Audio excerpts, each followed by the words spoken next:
Sergeant and Mrs. Smith, you're going to love this house. Is that a tub in the kitchen? There's no field manual for finding the right home.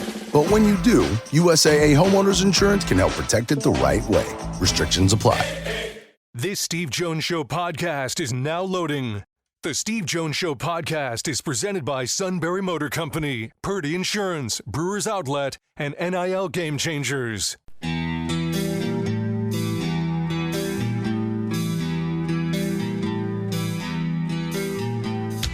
Bringing you an in-depth look at Penn State sports and more. This is the Steve Jones Show on News Radio 1070 WKOK. The Steve Jones Show is presented by Brewers Outlet, Sunbury Motor Company, and Purdy Insurance. Now from the Sunbury Motor Studio, here's Steve Jones. Game week means a trip to Brewers Outlet, Reagan Street in Sunbury, the beverage supermarket. Imports, domestics, microbrews, the best selection of beer anywhere. Wine coolers, water, soft drink, snacks. They roast their peanut, fresh and out every day. Pickle Bar, led by the barrels and the dills. Indeed, second to none. All at Brewers Outlet, Reagan Street in Sunbury, the beverage supermarket. All right, let's talk some baseball now. The great Sweeny Murti joins us. How you been, my friend? I'm wonderful, Jonesy. How are you, sir? Doing great. Great. Thanks for asking. We saw Aaron Judge break a 16-game homerless streak with a grand slam. And in fact, one of the students in my class was at the game and had to show me on his phone the home run today, which I thought was kind of neat, as a matter of fact.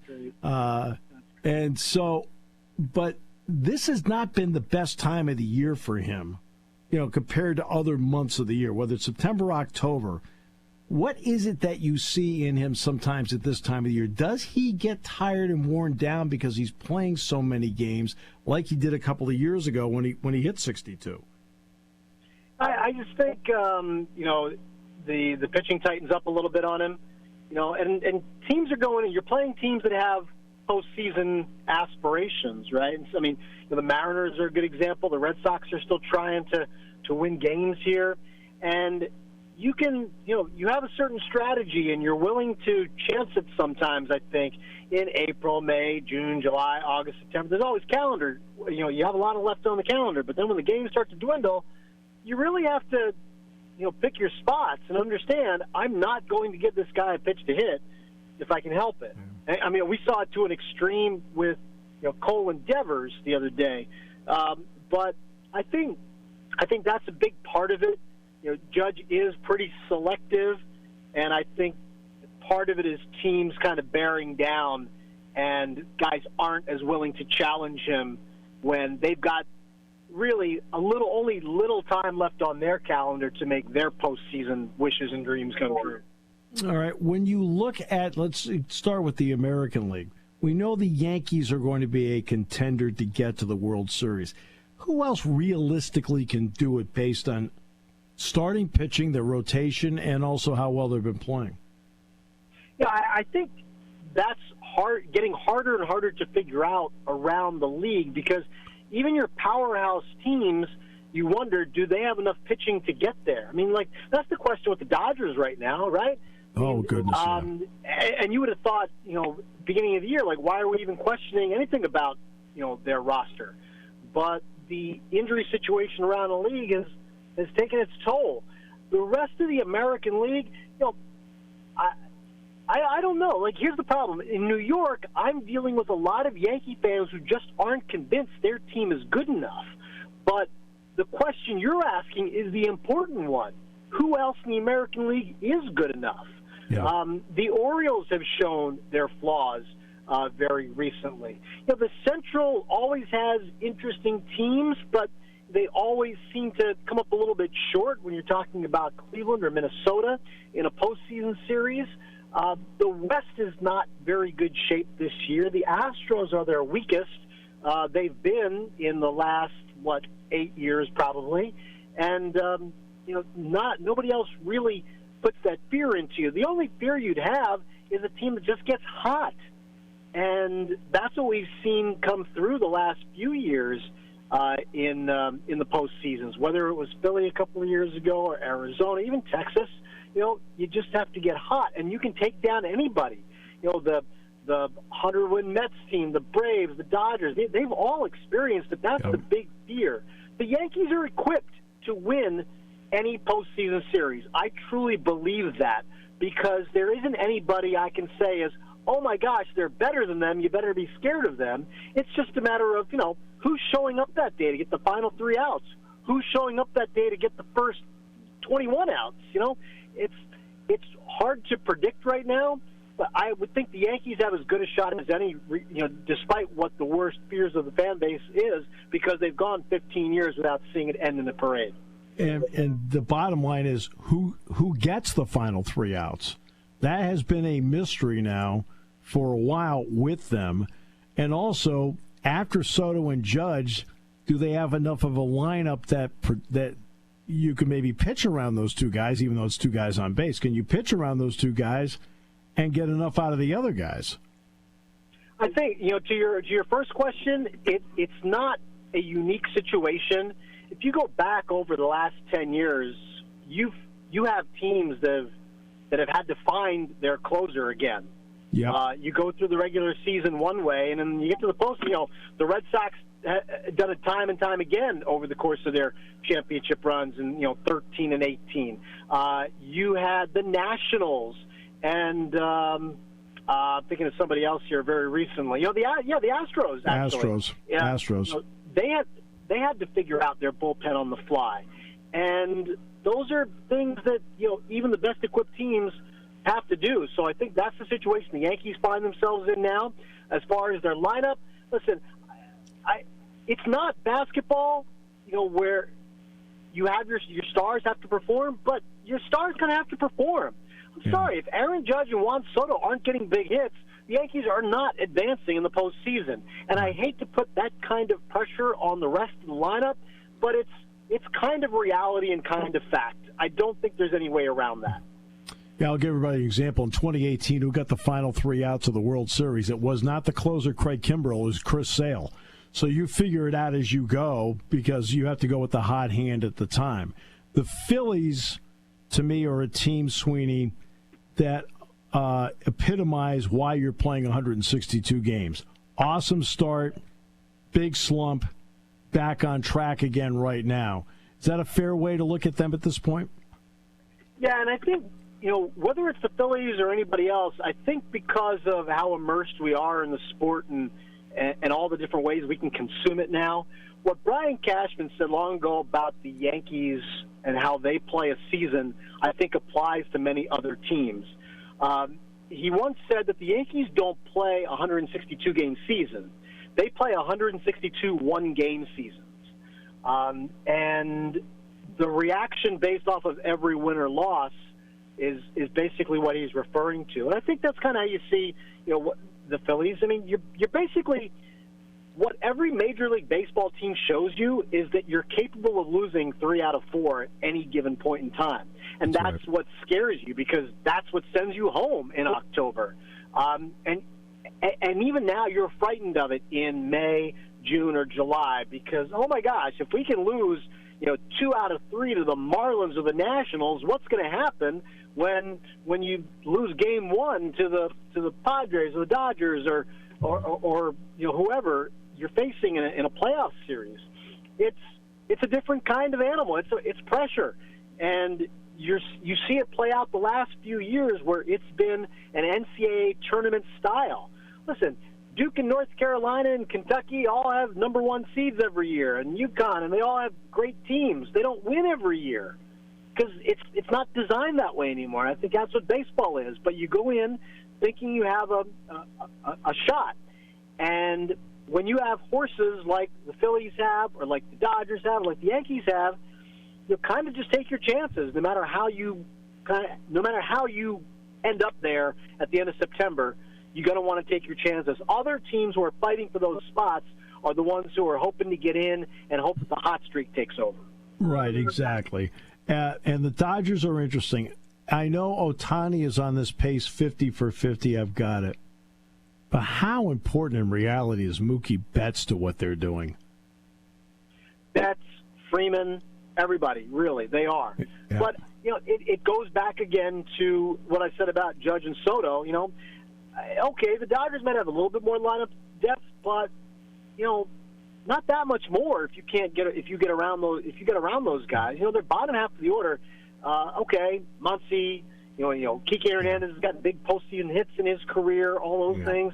But, it's going to revolve around those guys. And listen, let's not downplay, and I know you're not. I understand your point about what the Dodgers look like in the postseason, but it's just amazing what Shohei Ohtani is doing. The closer he gets to 50-50 and the kind of perspective that we are putting it in. And I've been thinking about it more the last couple of days as he gets closer. Aaron Judge is in position to potentially win a Triple Crown. Right. He can hit a home run and help himself in all three columns at once. Right. Shohei Ohtani can only do one of these things at a time, right?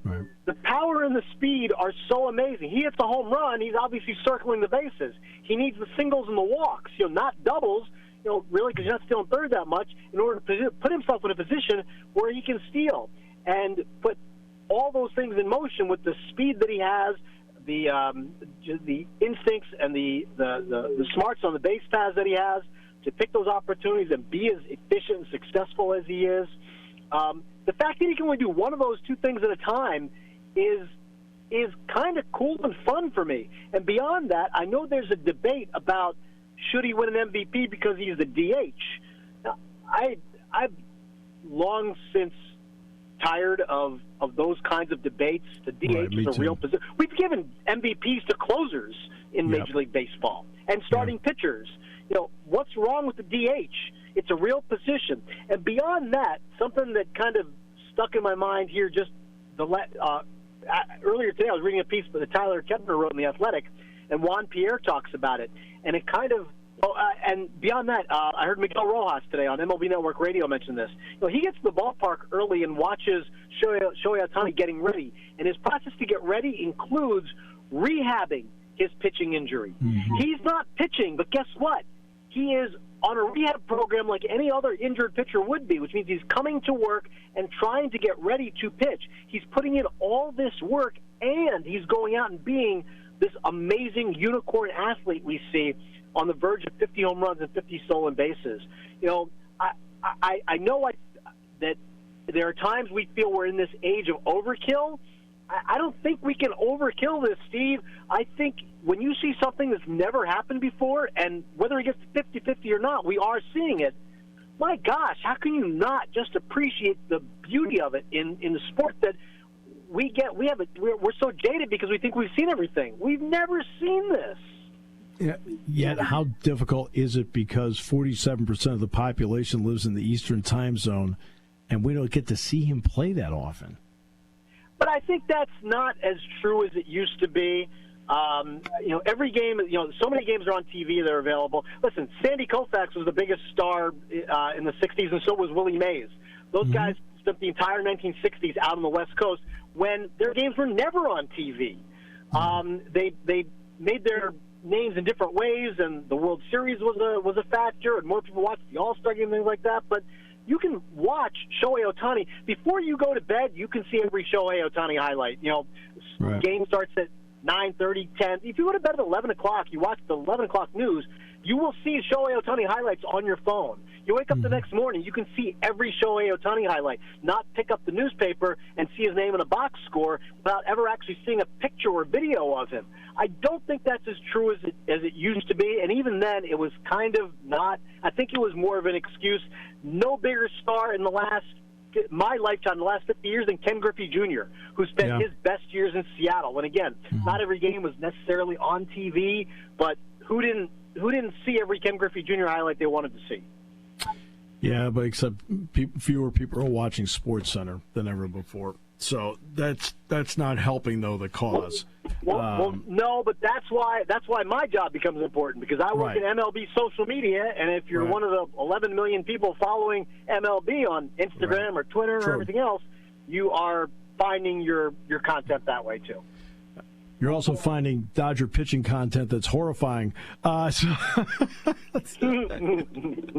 mean, I'll say this. The Dodgers pitchers do, to their credit, make the game interesting. Is that fair? Yeah, and that's the big fear. You know, you get to this time. It's why it's just different, right? Like you can win 100 games in a regular season, but at some point along the way, you lost 2 out of 3 because one of your pitchers got shelled, and it affected the way you had to use your bullpen the next day, and it's hard to predict, and it's different postseason. When you're asking your teams to win 11 games, not 4 and not 7, it's becoming increasingly more difficult. And I don't think it's bad for the sport. I just think that we kind of have to accept that. And when I think you have to take that into consideration of when we're evaluating who these teams are, because getting through a 6-month season is still a major undertaking. And getting knocked out in the playoffs kind of stinks, but it's not as big an indictment, I don't think, as people want it to be, simply because it's just so hard to do when you're talking about that short series that can derail anybody quickly, even the best teams. Well, right now there's more offense in Dodgers games than in an NFL game. All right, so that's another field goal. Good, great, can't wait. Means you got the ball to the 35-yard line. Hey, Sweeny, always a pleasure. Thank you, my friend. My best to you and that great family of yours. Jonesy, thanks so much always for having me, all the kindness and respect you've shown me. I really appreciate it, and I'll look forward to talking to you again sometime. Good, my friend. Thank you. The great Sweeny Murti. We will come back, wrap it up in a moment. Brought to you by Brewers Outlet here on News Radio 1070 WKOK. Sunbury Motors Ford in the North 4th Street Auto Plaza is having their fall kickoff blitz. Savings of up to $12,416 and financing as low as 0%. Score a great deal on the award-winning 2024 Ford Bronco Sport, and SMC has 18 in stock, priced from as low as $29,965. Sunbury Motors is going to give you a Hail Mary of a deal on over 50 2024 Ford Escapes, priced as low as $27,915. Plus, get 1.9% financing for 60 months. SMC is the Hall of Fame of Ford F-150s, with 35 available, with discounts of over $12,000, and they are slashed to the lowest price of the season, starting at only $48,859. Don't let the play clock run out on these awesome deals, as the final drive of savings ends Monday, September 30th. Sunbury Motors is a 5th-generation Ford dealer, proudly owned by the Mertz family for over a century.